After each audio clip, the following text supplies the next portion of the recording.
Il Furlan è la prima lingua minoritaria in Italia per numero di persone che la fevelin. Al fondo su questo la decisione dell'amministrazione comunale di Udin di rinnovare la cartellonistica più obsolete con tune nuove per Talian e Furlan. L'intervento è di 80.000 euro e è finanziato in parte da Arlef, o Sintin, il vice sindic di Udin, Loris Michelini. Partendo dal fatto che ho chiacchierato delle lingue furlane, no? Le lingue furlane sono le prime lingue minoritarie in Italia riconosciute, quindi vuol dire che c'è tanta gente che chiacchiera furlan, non come chi, ma anche in altri bandi, ma ovviamente al Friuli, che è la capitale Friuli, Udin, che è la capitale Friuli, ovviamente aveva l'obbligo di sostituire, di mettere a posto i segnali.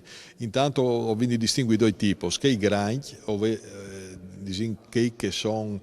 che si vedono in grandi strade di accesso alle città, no? Che le cartellonistiche proprie, no? Anche che vengono cambiate e vengono inserite anche all'interno del cartello al non in Furlan, oltre alle simbologie che già esistono, che quindi vengono trasferite.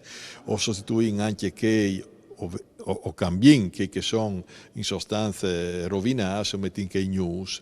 Le stesse robe quindi lo stiamo facendo, lo faremo su 100 dis, mi sembra più o meno, sì, 100 dis che sono i cartelli più piccoli che sono i segnali di indicazione. Ad esempio stiamo inserendo il Chiaschiel di Udin, quindi Castello di Udine e Chiaschiel di Udin, che è il simbolo, no? Di Udin.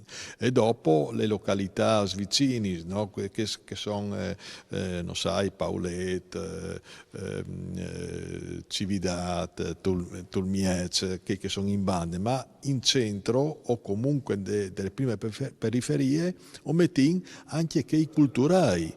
Che sono il Caschiel, tutta una serie di inserimenti che fanno in modo che le int, anche i turisti che vengono a Udin e poter con facilità le assi alle città di Udin a visitare e taste stimp anche domandarsi per c'è hanno scritto in che maniera lì e ha scritto in che maniera lì per c'è così a Udin.